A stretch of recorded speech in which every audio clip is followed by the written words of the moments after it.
Soppy Six Bitches, these stories come from r/I don't work here lady. First story is by Billiam201. I know it's your number, but quite some time ago, my girlfriend and I, now my wife of 15 years, moved in together and had to set up all the things. Cable, internet, phone, etc. We got our home phone number, our 2 cell phones, and we were off to the races. Almost immediately, we start getting calls from an establishment that does custom framing and various other art-related things. Let's call them Expo of Art. Of course, we had caller ID, and we had friends that would call us, but inevitably, if we didn't recognize the number, it was someone wanting to find out if their order was complete, or their frame was done, or what their hours were, or any of 1,000 other questions. I'm sure anyone who's had this happen will recognize this exchange. Sorry, that's no longer their number. This is a residence. Yes, I'm sure. No, I'm not giving you my address. No, I don't know their new number. Yes, I have a phone book, but so do you. Eventually, after 1,000 of these and changing the message on our answering machine to say, this is not, I repeat, not Expo of Art. If you are trying to reach Expo of Art, please hang up, look up their number, and try that, because we aren't them. Eventually, I got my gazillionth call and asked the person on the other end of the line where they kept getting this number. Well, it's printed on my receipt. I guess I'll just call this other number. Any chance you can give me that one? Thanks. I call it. Hello, Expo of Art? You guys are still giving out my phone number on your receipts. Yeah? So? Well, fucking stop it. It's been at least a year since you haven't had that number. At least cross it out or something. That's a pain in the ass. I'm not making my employees do that. So, you're the manager. I'm the owner. So let me see if I have this right. You. What is your name? Let's call him Fred. You, Fred, have decided that it is too inconvenient to cross out my home phone number off your receipt. So you're just going to keep giving it out? Yup. What are you gonna do? Sue me? Maybe. Whatever. I've got shit to do. Bye. I called a lawyer. Didn't really have a leg to stand on. I went to the store and asked for Fred. Fred's not here. He's hardly ever here, really. You want me to call him? No, I'm fine. I know this is going to sound odd, but is there any chance I can see one of your receipts? She picks up a receipt book and shows it to me. Sure enough, it's got my number at the top, above another one. I say, I thought so. I couldn't get you out the other number. Some guy yelled at me, and I didn't have my old receipt, so I had to come down here. We've been having that happen a lot. Ever since Fred decided we didn't need 2 phone lines, but he just bought like 20 boxes of these receipt books and business cards, and he's too cheap to buy more until they run out. I'd hate to be that guy. Yeah, that's gotta suck. So I went home and hatched my evil plan. Next phone number I didn't recognize. Hello, Expo of Art. Hi, this is Mary Smith. I dropped off a thing last week to be framed. Is it ready? Let me check. Yep, we finished it this morning. I hope you don't mind, but we decided to upgrade the matting because of the weight of the piece. It's the same color and won't be charging you for it since it was my decision. Oh, thank you. I'll be down to pick it up later today. What time do you close? I looked down at the business card with my number and the hours clearly marked 11 to 4. Take your time. We'll be here until 7. Thank you so much. Can you tell me how much that was? $19.99, Mom. Plus tax, so $21.39. Wow, that's cheap. Are you sure? Of course. If anyone has a problem, tell them you talked to Fred. Okay, see you around 6. See you then. Thank you for calling Expo of Art. For weeks, I kept giving out completely random information. How much is a 36 by 48 matted frame? Let's say $24.99. Wow, that's cheap. How much to have it done custom how they want it? Custom is an extra $10, so $34.99. Wow, that's cheap. I'll be right down. What was your name? Fred. See you in 10, Fred. How much to have the entire front page of the New York Times of 9/11 mounted and framed? $33.99, unless you want our special proprietary newspaper frame and matte service, only $49.99 and guaranteed for life.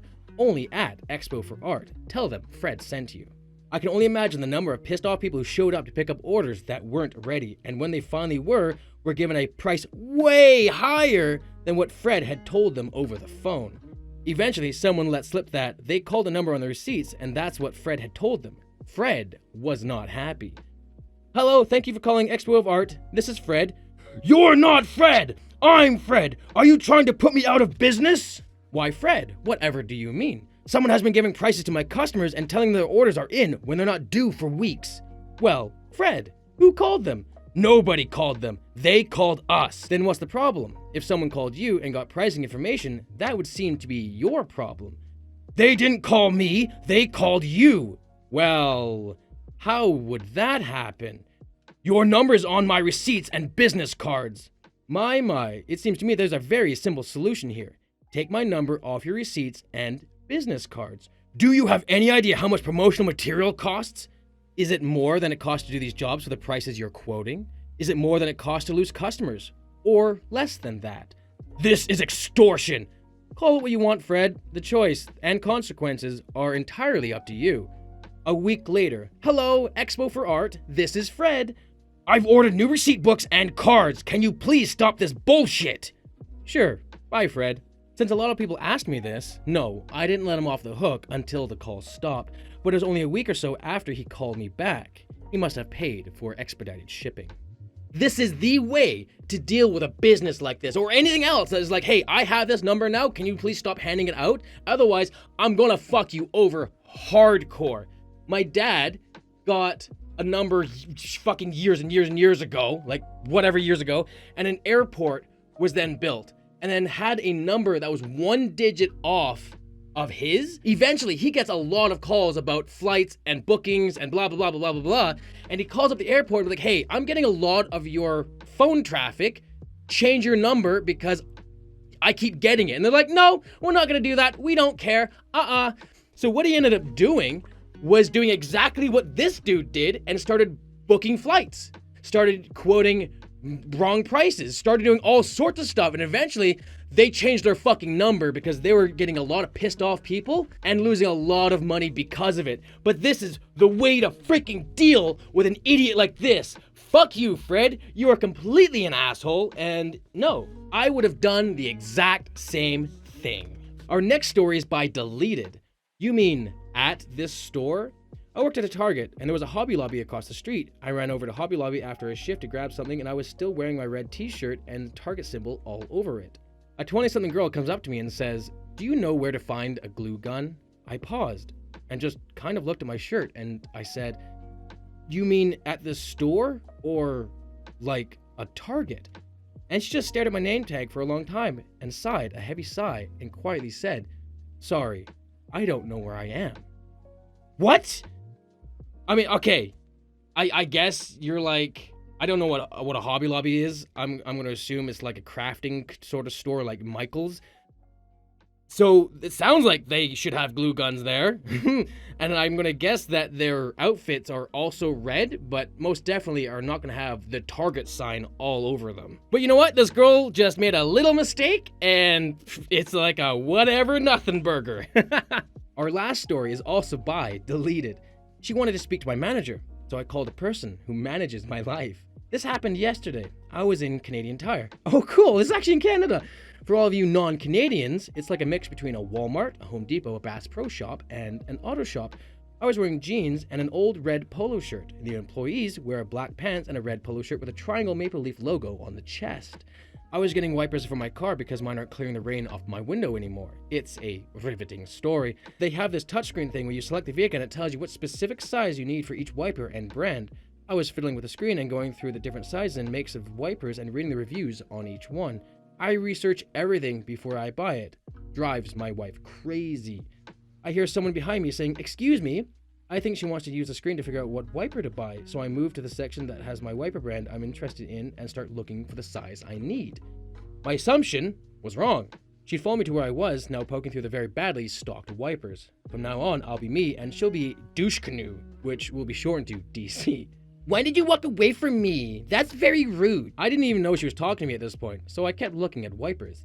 This is unbelievable. I'm talking to you. I finally click in that I'm the one she's talking to, so I stupidly turn my face while gripping a 28-inch wiper like a toddler holds a crayon. You talking to me? Yeah, you. I need to know what size wiper to get for my Mercedes. That is what that screen is for, I said as I gestured towards it with the wiper in my hand and go back to searching for the second elusive 28-incher. You are terrible at your job. This isn't proper customer service, she said, all huffy. I don't work here. I'm gonna go back to this now. I want to speak to your manager now. This isn't how you treat customers, ignoring me and refusing to help. It's disgraceful. At this point, she kind of stomps off, but only a few aisles away, and the aisles in the automotive department aren't full height ones. They are like chest height, so you can see right across the whole department. She just does a few laps of the aisle around where I am. She's looking all over the place for a manager, but not going far. I think so she doesn't lose sight of me. Still don't work here, so going to be hard to find that manager, and you're not listening to me. Okay, I say to her and trail off as she's obviously not caring at all. I go back to my wipers. While she's on her walk, I find my wiper and start to head towards the checkouts. She chases me down and gets in front of me, trying to stop my escape before a manager gets there. No, you're not allowed to leave until I speak to your manager about you.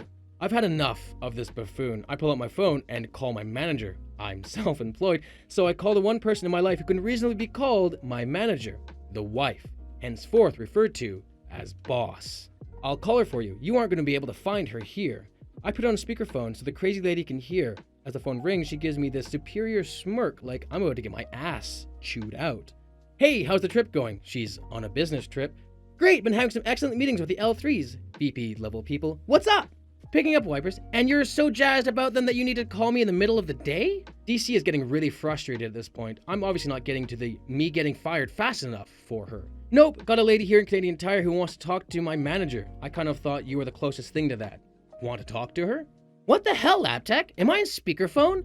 Oh yeah, the crazy lady can hear you. How else is she supposed to talk to my manager? Say hi to the crazy lady? Douche Canoe is finally starting to realize that I don't have a store logo on my shirt, and that maybe I'm not an employee. You're a jackass. I'm sorry, ma'am. My husband is an idiot, but he doesn't work there. I start to laugh at this point. It's cool, hon. She seems to be kind of slow or something. She probably doesn't realize I'm laughing at her. I say through my laughter while Douche Canoe makes some sort of appalled noise from the back of her throat and stalks off. I manage to get my wipers and leave the store after that without any further incident. My wife thinks I was mean to her. I say I was fighting stupidity with dumbassery. It makes me wonder why customers think that someone works there when they have sort of the same thing on. Okay, there's a bit of a mistake, fine. But when there's no logo, no name tag, no triangle, no nothing, none of the actual wear, the garb that is needed to be working at a specific place like Canadian Tire where they have uniforms, and you're not taking note of that, you deserve every shred of humiliation that is coming your way because you're a fucking idiot. I've been mistaken to be working at a place that I have nothing on that the actual staff members wear. And, you know, I'm polite about it and they get it, they understand. They're like, oh, I'm sorry. But I've never had someone so locked on that I work at a place and I'm being rude. Look, if the person is rude to you, maybe they don't actually work there because they would value their jobs to not be rude to you. So Douche Canoe, you're an absolute douche canoe. I want to get you fired because you're being rude to me, but I don't fucking work here, lady. Piss off. That was r/I don't work here, lady. Hit the subscribe button and the bell to see more videos. Later, everyone.